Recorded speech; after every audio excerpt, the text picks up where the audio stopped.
Bonjour à toutes et tous et bienvenue sur cette nouvelle petite vidéo coaching. J'ai décidé aujourd'hui de vous parler d'une peur que je rencontre chez certains et certaines de mes clientes. Et cette peur, c'est donc cette fameuse peur d'être seule. Que dire?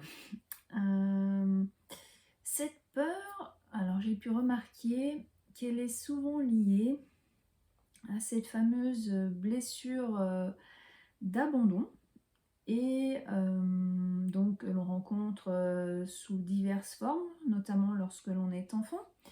Elle atteint beaucoup de personnes, par exemple, qui ont été voilà, personnes qui ont été séparées d'un des deux parents pendant X temps.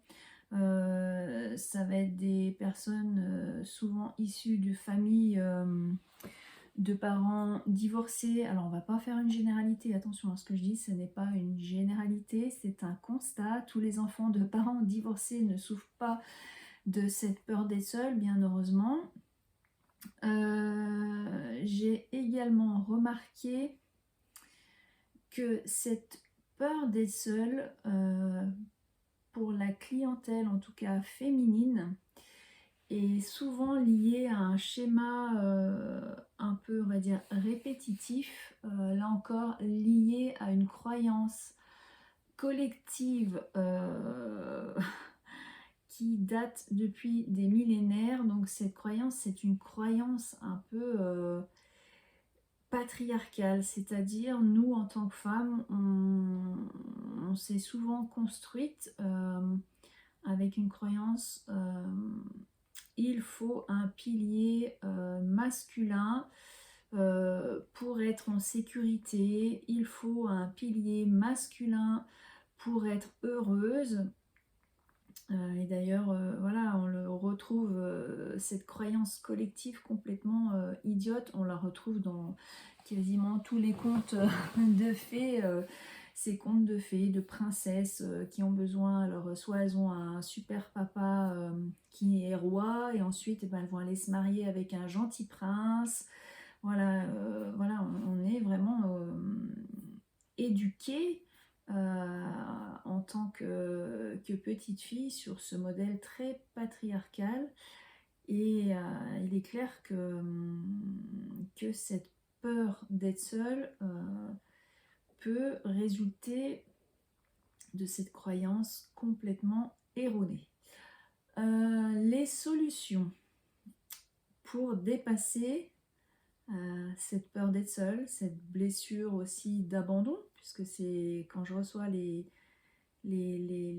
clients et clientes au cabinet, souvent les gens sont conscients. Alors j'ai deux catégories, hein. J'ai ceux qui ne sont pas du tout conscients de cette fameuse blessure ou peur, et j'ai ceux qui galèrent depuis plusieurs mois, voire plusieurs années. Ils sont conscients qu'il y a un schéma répétitif et ils n'arrivent pas à dépasser cette peur. Alors, face à une peur, on a trois solutions en fait. On a ou le déni, c'est-à-dire par exemple pour les personnes qui ont peur d'être seules, elles ont un schéma un peu inconscient de déni, c'est-à-dire elles vont être ben oui, je sais, j'ai peur d'être seule, je suis en couple, mais je vais attendre que l'autre change. Là, on est en fait dans une non-action, un blocage. La peur est plus forte et finalement on se retranche derrière une sorte de déni. Non, mais c'est allez, j'ai quand même l'espoir, il va peut-être changer. Alors autant vous dire, vous pouvez attendre longtemps parce que l'autre ne va pas changer. Vous pouvez passer toute votre vie à attendre en fait que l'autre change. L'autre ne va pas changer. C'est à vous en fait de changer à l'intérieur et de dépasser cette peur de l'abandon ou d'être seul. Deuxième catégorie de personnes, alors ben, c'est des personnes qui vont être dans la fuite en fait. Elles vont enchaîner hein, les relations.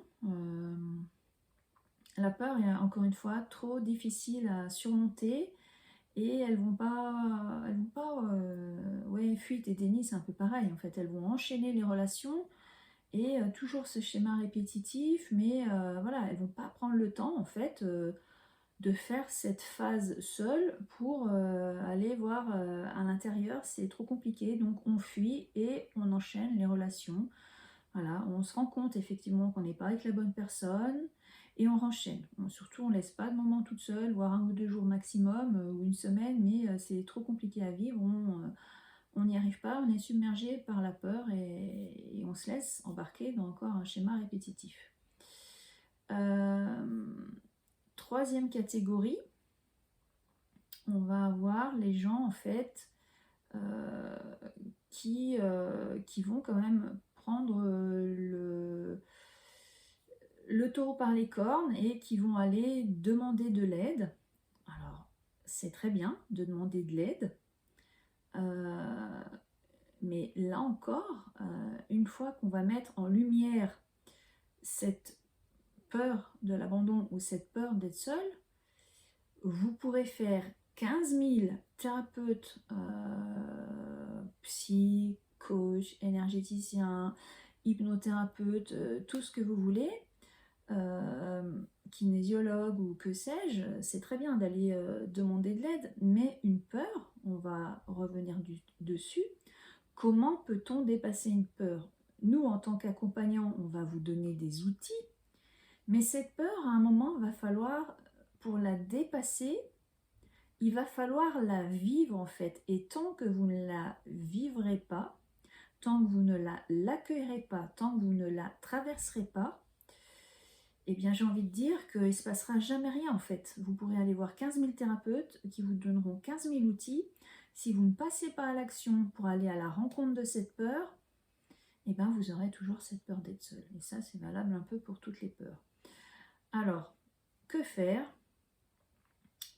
Effectivement, aller voir quelqu'un pour mettre en lumière la problématique, la peur, aller voir quelqu'un pour trouver l'outil qui vous convient, mais ensuite, pour les personnes qui ont cette fameuse peur de l'abandon et cette fameuse peur d'être seule, il va falloir oser vivre en conscience et que ça émane de vous un passage seul pour vous rendre compte que cette peur n'est qu'une projection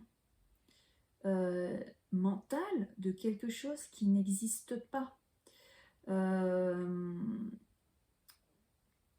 Lorsque vous serez seul, enfin, si vous n'arrivez pas à passer à l'acte, bon, moi je fais de l'hypnose, mais il y a d'autres outils, hein, faites 1 ou 2 séances d'hypnose ou allez vous faire accompagner par un autre accompagnant, trouvez l'outil qui vous convient et posez-vous cette question, dans le pire des cas, qu'est-ce qui peut m'arriver si je suis seule, si je vis seule pendant quelques mois? Qu'est-ce qui peut m'arriver?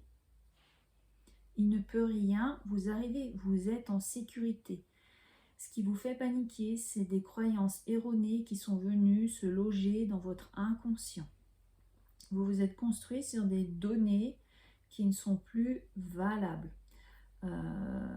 Certes, vous avez peut-être eu peur à 5 ans lorsqu'on vous a mis, par exemple, je ne sais pas, 15 jours chez vos grands-parents, vous vous êtes senti abandonné, paniqué, mais c'est le petit enfant, la petite fille, le petit garçon qui a eu peur à ce moment-là, à cette époque.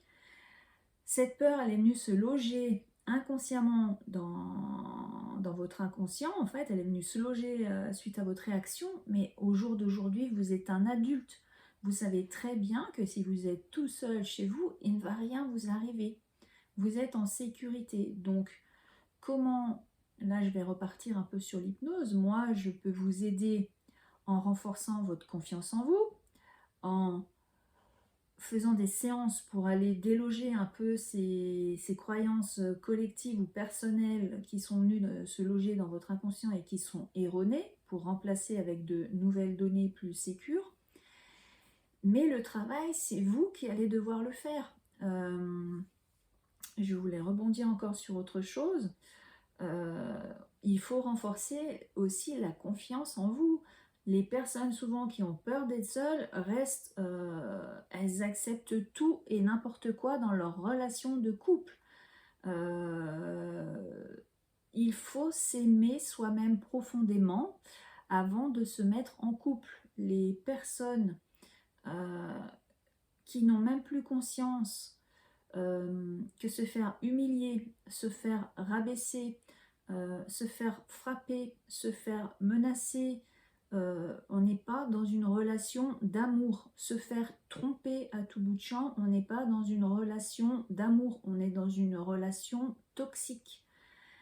Là encore, ces personnes-là, je ne suis pas du tout dans le jugement, qu'on soit bien d'accord, ont une vision complètement floutée de ce qu'est l'amour de soi. Et si on ne s'aime pas soi-même, on ne peut pas trouver une relation équilibrée en amour. En fait, vous allez tomber automatiquement dans de la relation toxique, dominant-dominé, de la relation pansement.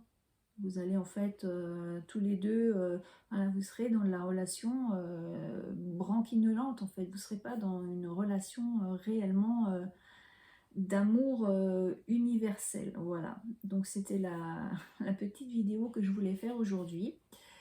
J'espère qu'elle aura pu éclairer certaines personnes. Voilà, et je voulais juste préciser donc que je reçois du lundi au vendredi sur la commune de Bourg-en-Chablais. Vous pouvez aller voir ma page professionnelle Christine Jantet Hypnose et Coaching. J'ai aussi un site Wixmix qui propose les services d'accompagnement que je donne ainsi que mes tarifs. Et si vous avez aimé cette petite vidéo, je vous remercie de la liker et de la partager. Je vous souhaite une belle fin de journée. À bientôt. Au revoir.